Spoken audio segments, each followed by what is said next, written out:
વાહન વ્યવહાર મંત્રી હર્ષ સંઘવી 100 નવી બસોનું લોકાર્પણ કર્યું।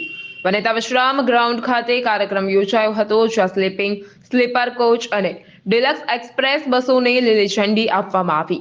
કાર્યક્રમમાં વાહન વ્યવહાર મંત્રી હર્ષ સંઘવી અને મંત્રી મુકેશ પટેલ ઉપસ્થિત રહ્યા હતા।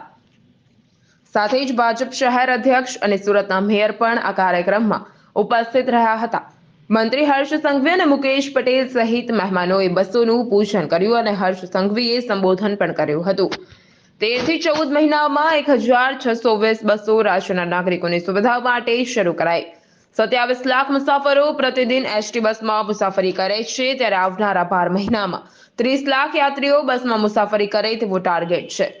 સામાન્ય નાગરિકોને આ સુવિધાથી પોતાના વાહનોમાં મુસાફરી કરી શકશે અને આગામી દિવસોમાં વધુ 500 બસો મુસાફરોની સુવિધા પર રસ્તા પર દોડશે।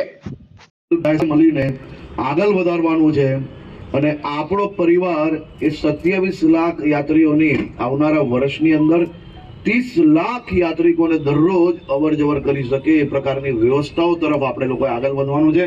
હું ફરી એકવાર એસટી પરિવારને ખૂબ ખૂબ અભિનંદન આપું છું। રાજ્યના નાગરિકોને આજે નવી 100 બસો મળવાની છે। 1620 બસ 13 મહિનાની અંદર આપણે ચાલુ કરી છે। બીજી 500 બસ એ આ 15 તારીખ પહેલા આપણે ખુલ્લી મૂકવાના છે।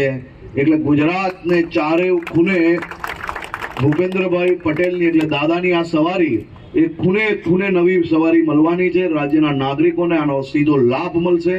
આપ સૌ લોકો ફરી એકવાર હું આપને ખૂબ ખૂબ અભિનંદન આપું છું અને આપણા મંત્રી શ્રી કેશભાઈ અહીંયા આવેલા છે, એમના વિસ્તારની બસો એટલે મંત્રીશ્રીને ખાસ આમંત્રણ આપેલું હતું અને આપણે સૌ મળીને આ આપણી સવારી નરેશ સિમરણ, મહાદેવ ન્યૂઝ, સુરત।